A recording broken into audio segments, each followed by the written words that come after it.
ఇప్పుడు మనకి ఒక బాధ్యతను దేవుడు గుర్తు చేస్తున్నాడు.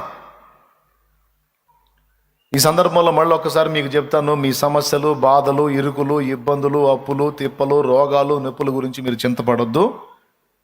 స్వస్థపరిచే దేవుడు, విడిపించే దేవుడు, తన్ను ప్రేమించే వారిని అందరినీ కూడా సంరక్షించుకునే దేవుడు, వారి ఎడల ప్రత్యేకమైన ప్రేమను చూపే దేవుడు మనకు తోడై ఉన్నాడు. దీన్ని మీరు నమ్ముచున్నారా? ఎంతమంది నమ్ముచున్నారు? నమ్మిన ఎడల ఇక ఆ విషయాల గురించి చింత వదిలేసేయండి. విశ్వాసం అనేది నీలో ఉంటే నీకు కలవరం అనేది ఉండరాదు, ఆందోళన అనేది నీలో ఉండరాదు. ఆందోళన అనేది నీలో తరచు కనబడుతుంది అంటే విశ్వాసం కొరవడిందని అర్థం. కాబట్టి మీరు విశ్వాసం గలవారని నా నమ్మకం. ఇక ఎంతటి ఆపదలో ఉన్నా, ఎంతటి శ్రమలో ఉన్నా, ఎంతటి సమస్యలో ఉన్నా దాని నుంచి విడిపించే సమర్థుడైన దేవుడు మనకున్నాడని నమ్మి ధైర్యంగా ఉండండి. ఆ విషయంలో మీరు ధైర్యం తెచ్చుకోవచ్చు దేవుని అందలి విశ్వాసాన్ని బట్టి. దేవుడు ఏం చెప్తాడు? ఎప్పుడు వచ్చిన ఆయన పాదాల దగ్గరికి, నువ్వు అనుభవిస్తున్న కలతల విషయమైన చింత మర్చిపో, నేనున్నాను. అయితే నేను నేర్పే విషయాలు నేర్చుకొని నువ్వు వాటిని ఇతరులకు నేర్పు. ఇది మన బాధ్యత. దేవుని పాదాల దగ్గరికి వచ్చినప్పుడు దేవుడు నీ వ్యక్తిగత సమస్యల గురించి మాట్లాడతాడు, ధైర్యపరుస్తాడు, ఆదరిస్తాడు, ఓదారుస్తాడు, నిబ్బరపరుస్తాడు. అంతటితో వదిలిపెట్టడు. నువ్వేం చేయాలో అది నేర్పుతూ ఉంటాడు. ఈ రెండు జరుగుతాయి. నీ పరిస్థితుల గురించి మాట్లాడతాడు, తర్వాత నీ కర్తవ్యాన్ని గురించి కూడా ఆయన మాట్లాడతాడు. హల్లెలూయా. ఇంకా చెప్పాలంటే నువ్వు వచ్చినప్పుడు ఎక్కువ శాతం ఆయన నీ కర్తవ్యాన్నే ముందు మాట్లాడతాడు. కర్తవ్యాన్ని మాట్లాడినప్పుడు నువ్వేం చెబుతావు? మోషే చెప్పినట్టు సాకులు అడ్డం చెప్తావు. నువ్వు ఇదిగో ఈ పని చేయాలి అని దేవుడు అన్నప్పుడు మోషేతో, ఆ దేవా నేను నోటి మాన్యం గలవాడిని, నేను అట్లా, నేను ఎట్లా అని సాకులు చెప్పటం మొదలుపెట్టు. దేవుడు ముందు కర్తవ్యాన్ని బోధించాడు, తర్వాత మోషే సాకులు చెప్పాడు, తన భౌతికమైన సాకులు. వాటన్నిటికీ దేవుడు పరిష్కారాలు సూచించాడు. సో దేవుని ముందుకు మనం ఎప్పుడొచ్చినా నీ సమస్యలు తీర్చేస్తానని నేను వదిలేయటానికి ఆ మాట ముందు చెప్పడానికి ఇష్టపడడు. ముందు నీవు చేయవలసిన కర్తవ్యం ఏంటో అది నీకు బోధిస్తాడు ఆయన. దాని విషయంలో నువ్వు, నాకు ఈ కర్తవ్యం నెరవేర్చాలని ఉంది దేవా, నువ్వు చెప్పినవి చేయాలని ఉంది, కానీ నాకు అప్పుల సమస్య ఎక్కువైపోయింది, నేను ఊపిరాడకుండా ఉన్నాను అని నువ్వు అంటావు మోషేలాగా. నోటి మాంద్యంగల్లో ఏం చేయమంటావని. అప్పుడు దేవుడు అంటాడు, నరులకు నోరిచ్చిన వాడిని నేనే కదా, నేను నీ నోటికి తోడై ఉంటాను, నువ్వు పో అన్నట్టు. కాదులే అని ఒకవేళ మోషేలాగా నువ్వు అంటే, అవసరమైతే అహరోను పంపిస్తాలే అన్నట్టు, నీవు ఇది చేయాలి అని దేవుడు నీతో మాట్లాడినప్పుడు నువ్వు తప్పకుండా ఒక సాకు తీసుకొస్తావని దేవుడికి తెలుసు. దేవా నాకు ఈ శరీరం బలహీనంగా ఉంది, నాకు షుగర్ ఉంది, బీపీ ఉంది, పొగరు ఉంది, లేకపోతే ఇంకొకటి ఉంది, ఏదో ఉంది, నాకు ఆ జబ్బు ఈ జబ్బు అని ఏదో రోగం చెప్తాం. అప్పుడు దేవుడు అంటాడు మోషేకి చెప్పినట్టు, నరుని దేహాన్ని చేసిన వాడెవడు? నేనే కదా, నేనే స్వస్థపరుస్తాలే అంటాడు అన్నమాట. మరి నాకు అప్పులు ఉన్నాయి, మరి నేను ఫ్రీగా వెళ్ళలేకపోతున్నాను అని నువ్వు మోషే అన్నట్టు అంటే, అప్పుడు దేవుడు అంటాడు, నరునికి జీవనాన్ని ఇచ్చిన వాడిని నేనే కదా, పర్వాలేదు, నేనే వాటిని తీర్తును, నువ్వైతే నేను చెప్పిన కర్తవ్యం మీద మనసు పెట్టు బిడ్డ అంటాడు. ఇట్లా ఇక నువ్వు ఏ సాగు చెప్పినా సెకండ్ హాఫ్లో నువ్వు సాగు చెబుతావు, ఫస్ట్ హాఫ్లోని దేవుడు ఏం చెబుతాడు? కర్తవ్యం చెప్తాడు అన్నమాట. ఇది పద్ధతి. మీలో చాలామంది ప్రార్థన చేసుకొని వస్తారు, ప్రభువా నాతో మాట్లాడినాయన అని. మీ అందరు ఆశలు ఎలా ఉంటాయంటే, మీరేదో ప్రాబ్లమ్స్లో ఉంటారు, ఆ ప్రాబ్లమ్స్ గురించి మాట్లాడమని మీరు ప్రార్థన చేసుకొని వస్తారు. దేవుడు వాటిని గురించి వస్తాడు. అప్పుడు మీకు ప్రశ్న, నేను ప్రాబ్లం గురించి మాట్లాడమని వస్తే ఏందో వేరే మ్యాటర్ చెప్తున్నాడు. చెప్పేది నన్ను ప్రేరేపించేవాడు దేవుడు. కానీ ఆశ్చర్యం ఏంటో తెలుసా? నువ్వు అడిగిన దాన్నేమో రెండవ భాగంలో చెప్తాడు, నువ్వు అడగని కర్తవ్యాన్నేమో ఆయన మొదటి భాగంలో చెప్తాడు. ఇది ఎప్పుడు జరిగినా దేవుని పద్ధతి. ఇది వాక్యం మనకు అందించేటప్పుడు పరిశుద్ధాత్మ ఇలా నడిపిస్తాడు. కాబట్టి ఇప్పుడు మీకు ముందు కర్తవ్య బోధ చేయడానికి పూనుకున్నా, దానికి తర్వాత ఇవన్నీ బాగానే ఉన్నాయి కానీ మరి మన పరిస్థితులు అంటారు కదా, అందుకని ఈ కర్తవ్యం చెప్పిన తర్వాత మీరు దేవుని నమ్ముతున్నారా? మీరు ఇంకనూ నమ్మిక లేక ఉన్నారా? లేదు నాయన నమ్ముచున్నాం. మరి మీరు ఎందుకు భయపడుతున్నారు వాటి గురించి?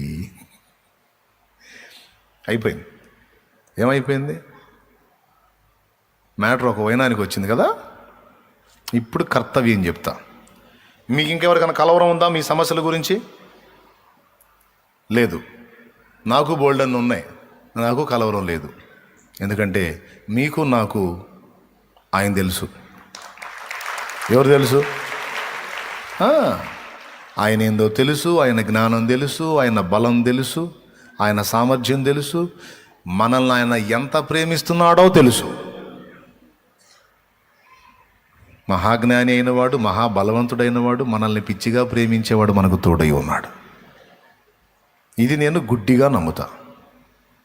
గుడ్డిగా ఏముందిలే, కళ్ళు తెరిసే నమ్ముతా. కళ్ళు మూసి నమ్ముతా, కళ్ళు తెరిసి కూడా నమ్ముతా. ఎందుకంటే ఇది నిజం కాబట్టి. 100కి 200, 150, 300, 450% నిజం కాబట్టి. అన్ని శాతాలు ఉండవులే. 100కు 100% ఉంటుంది, కానీ 450% కూడా అది నిజం. అంటే అంత అతిశయోక్తిగా చెప్తున్నాను నేను. నిన్ను నన్ను నిర్మించిన సృష్టికర్త ఒకడు ఉన్నాడు.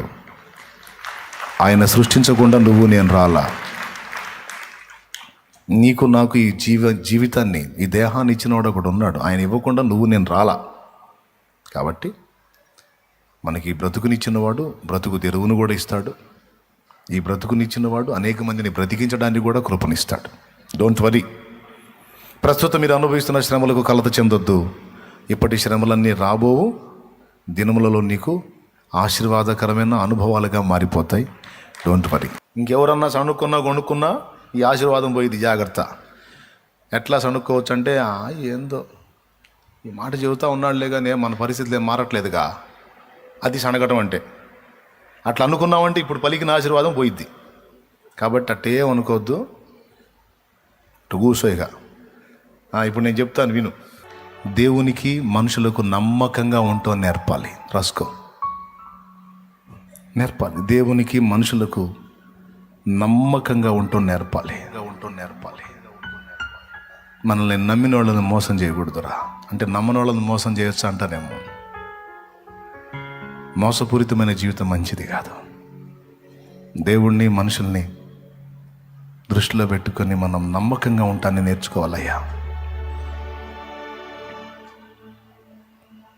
2, 3వది, చిన్నదానికి పెద్దదానికి దేవుని మీద ఆధారపడటం నేర్పాలి. లోకంలో కొంతమంది అంటారు, మీరు పిల్లల్ని బలహీనుల్ని చేస్తున్నారు, వాళ్ళ టాలెంట్ వాళ్ళు ప్రూవ్ చేసుకోవడానికి వీలు లేకుండా మీరు ఒకటి మీద డిపెండ్ అయ్యేటట్టు దేవుడు దేవుడు దేవుడని ఒక పర్సన్ మీద మీరు ఆనుకునేటట్టు చేస్తున్నారు. కాదు, ఆత్మాభిమానం ఉండాలి, ఆత్మబలం ఉండాలి, ఎవడి కాడే నిలబడరు. మేమేం చెబుతున్నామంటే, నీ ప్రయత్నాలు ఏం వద్దు అని అనట్లా. కష్టపడి చదవాలి, ఒకటికంటే మిన్నుగా చదవాలి, రాయాలి, జయించాలి. అయితే నీ ప్రయత్నాల్లో ఏమీ మార్పు ఉండకూడదు, కానీ అన్నిట ముందు దేవుడు ఉండాలి అని చెబుతున్నాం. Praise the lord. అర్థమైందా? దేవుని యందు విశ్వాసం ఉంచి ధైర్యంగా చదువుతాడు, ధైర్యంగా రాస్తాడు, జయం పొందుతాడు. ఎందుకంటే కలవరం ఉండదు ఇక వాడికి. Praise the lord. అసలు ఎవడి మీద ఆధారపడేటట్టు మనం పెంచకూడదంటే, ఒరే పిచ్చోడా, ఈ సమాజమే ఒకడి మీద ఒకడు ఆధారపడి బతుకుతున్న సమాజం. ఆధారపడకుండా బతకటం నువ్వు ఎట్ట నేర్పుతావురా? నువ్వేం గ్రహాంతర జీవే? వేరే గ్రహానికి పోయినా సరే కుదరదు. ఈ సమాజాన్ని దేవుడు అలా నిర్మించాడు, ఒకడి మీద ఒకడు ఆధారపడి బ్రతకాలి. మీరు చెప్పండి, అన్నం తినేవాళ్ళు చేతులు ఎత్తండి. అన్నం తినేవాళ్ళు అందరూ చేతులు ఎత్తండి. ఇప్పటికి నువ్వు పుట్టి 30, 40, 50, 70, ఈ 70 సంవత్సరాలు, 60 సంవత్సరాలు, 50 సంవత్సరాలు ఎన్ని కింటాలు తినుంటా? ఓ మాట, ఎన్ని కింటాలు తినుంటా? తిన్న నీ కింటాలు తిండంతా నువ్వే పండించావా? దానికోసం ఎవడో కష్టపడ్డాడు, దాన్ని తీసుకొచ్చి ఎవడో నీకు అందుబాటులో తీసుకొచ్చాడు, దాన్ని ఎవడో కొట్లో తీసుకొచ్చి నీకు అమ్మాడు, నువ్వు తిన్నావు. కాబట్టి కష్టపడి నువ్వు ఇంకో రకంగా కష్టపడి డబ్బులు ఇచ్చావు.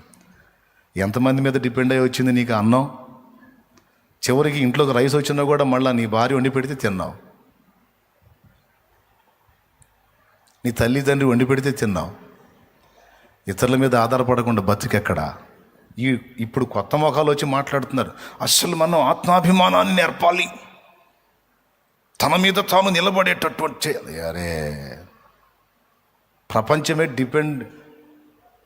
ఇతరుల మీద డిపెండ్ అయి బతకటం నేర్చుకుంది, అదే బ్రతుకు. మరి ఎవడి మీద ఆధారపడకూడదంట. మరి ఎవడు కూడు వాడే వండుకొని తినాలి. స్తోత్రం. ఎవడి సబ్బు వాడే తయారు చేసుకోవాలి, ఎవడు షాంపూ వాడే తయారు చేసుకోవాలి. ఎట్లా కుదిరిద్ది సార్? ఆఖరికి ఎంత ముడి సరుకు ఒకవేళ తెచ్చుకున్న ఈ ముడి సరుకు కోసం దేవుడి మీద ఆధారపడాలి. ఇప్పుడు దేవుడి మీద ఆధారపడేదే ఉంది. నేను పంట వేస్తాను, పంట వేస్తే పండిద్ది. ఎట్ట పండిద్ది? దేవుడు వాన కురిపించకుండా. చెప్పాయా? సరే, వాన లేదు, చెరువులో నీళ్లు తీసుకొచ్చి పెట్టావు, మొదలేసావు, మొక్క తెగులు వచ్చి మొత్తం పోయింది. ఎట్ట కుదిరిద్ది? తెగులు వస్తే మందు కొడతా, ఆ మందు కొట్టినా పోయింది. ఆయన భిక్ష పిడికిలి విప్పి తినరా బతుకురా అంటే దొరుకుతుంది ఆ ముద్ద, లేకపోతే ఎక్కడ ఉంటుందండి? కాబట్టి దేవుని మీద విశ్వాసముతో ప్రతి విషయానికి ఆధారపడటం పిల్లలకి నేర్పాలి. ప్రతి దానికి మోకాళ్ళేసి దేవా నిన్ను అడుగుతున్నాను అనేటట్లుగా పిల్లలకి తయారు చేయాలి. కానీ వీళ్ళు అట్లా నేర్పలా. అందుకే యెహోవా ఎరగని తరం వచ్చింది. వీళ్ళు అది పట్టించుకోవాలా. శుభ్రంగా చక్కగా ఇల్లు కట్టుకున్నారు, వాగ్దత్త భూమిలో హాయిగా లైఫ్ని ఎంజాయ్ చేశారు. మాకు దేవుడు చేశాడు, మాకు దేవుడు అట్ట చేశాడు, మాకు దేవుడు ఎట్ట చేశాడని వాళ్ళ మనసుల్లో వాళ్ళు అనుకున్నారు, వాళ్ళ కాళ్ళు చెప్పుకున్నారు. కానీ పిల్లల మీద ఆ ప్రభావం పడలా. అందుకే వాళ్ళేం భక్తులుగా పోయారు, వీళ్ళేం భ్రష్టులుగా పోయారు. అందుకే చెప్తున్నాను, మనం నేర్పేవారమై ఉండాలి.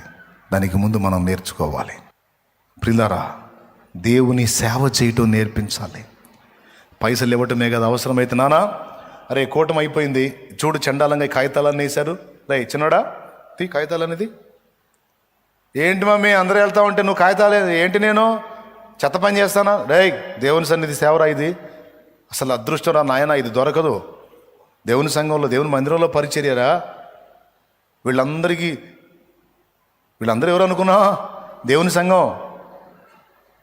వాళ్ళ పాదాలు సంచరించిన ప్రదేశం రా ఇది. దేవుని సంఘం సంచరించిన, దేవుని శరీరం, దేవుని వధువు తిరిగినటువంటి నడయాడిన స్థలం ఇదే. పరిశుద్ధులు అడుగుపెట్టిన స్థలం ఇది, పరిశుద్ధ స్థలం రా. దీన్ని మనం పవిత్రంగా కాపాడాలి. తీయ కాగితాలది. అమ్మా అవునా? అవునరా.